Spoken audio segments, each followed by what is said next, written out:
Implementación del acuerdo de paz en Irlanda. El proceso de paz irlandés tuvo una duración de más de una década y se logra a finales de los 80 debido a un estancamiento militar de las partes, las cuales se vieron obligadas a considerar y barajar la opción de resolver las disputas por un medio pacífico.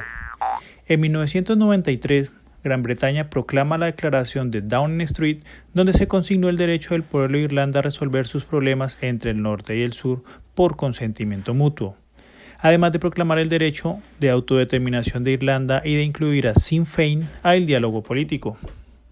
Esto permitió que el IRA diera un cese al fuego hasta el 2006.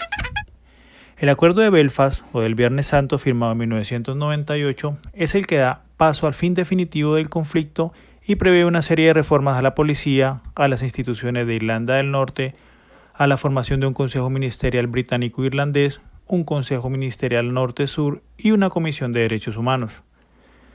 De lo anterior se logra un gobierno compartido entre protestantes y católicos y en el 2008 se desmantela de manera oficial el Grupo IRA.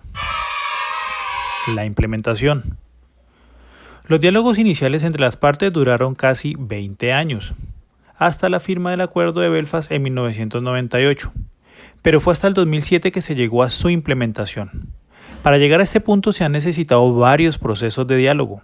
Hubo bastante desacuerdo a nivel político después de que se firmó el acuerdo. Dos puntos claves de ese acuerdo fueron el establecimiento de las nuevas instituciones políticas de gobernanza, de compartir el poder, establecer una base sólida. Y el otro fue el proceso de desarme del IRA. Entre 1998 y 2006 tuvo éxitos significativos, pero también retrocesos, porque el contexto político continuó marcado por la volatilidad y la falta de confianza. Hubo varios puntos de mucho desacuerdo. Debido a esto tuvieron que presentarse negociaciones intensas entre las partes y los gobiernos de Irlanda y del Reino Unido. En 2003 tuvieron elecciones de la Asamblea, que es del gobierno del norte de Irlanda, y estas resultaron en un cambio en los partidos más grandes, tanto el unionista como en el nacionalista. Después de las elecciones y de la victoria del DUP, el partido unionista más grande, este rechazó el acuerdo del Viernes Santo. No estaba claro si accedería a participar de instituciones de poder compartido con Sinn Féin. Surgieron dos partidos políticos diferentes a los originales, quienes no querían sentarse a hablar, pero los dos gobiernos patrocinaron el diálogo para restaurar las instituciones. Fue en 2007, con el acuerdo de St. Andrews, cuando esto resultó posible.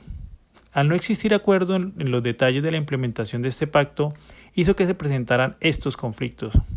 Por eso se firmaron acuerdos posteriores como el Stormont House en 2014 y el de Fresh Start en el 2015. Recientemente se dio un espacio muerto de 3 años y llegaron a otro acuerdo en el 2020 llamado New Decade, New Approach. Aprendizajes. Todos estos acuerdos y estos procesos de diálogo fueron necesarios para llegar a tener una paz más o menos duradera en Irlanda. El principio esencial de dichas negociaciones posteriores fue la inclusión basada en principios claros, con garantías y sin ningún cambio al espíritu del acuerdo original. Esto se mantuvo como el eje principal de las negociaciones. La estabilidad se debe a que se le ha brindado apertura al diálogo, a la voluntad política de las partes. Deben existir reglas de juego, tienen que ser incluyentes, se deben tener acuerdos sobre los principios básicos y se debe generar confianza. Uno tiene que escuchar bien al otro, intentar entender las intenciones de los actores. El papel de la sociedad es clave. Para la etapa del posacuerdo debe existir un compromiso de enfrentar las cosas que son obstáculos para la implementación. Una apertura, una voluntad de sentarse, de poner las cosas sobre la mesa. Estos avances no deben darse por sentados, siempre debe existir la voluntad política entre todos los líderes y las comunidades relevantes para continuar participando en el diálogo.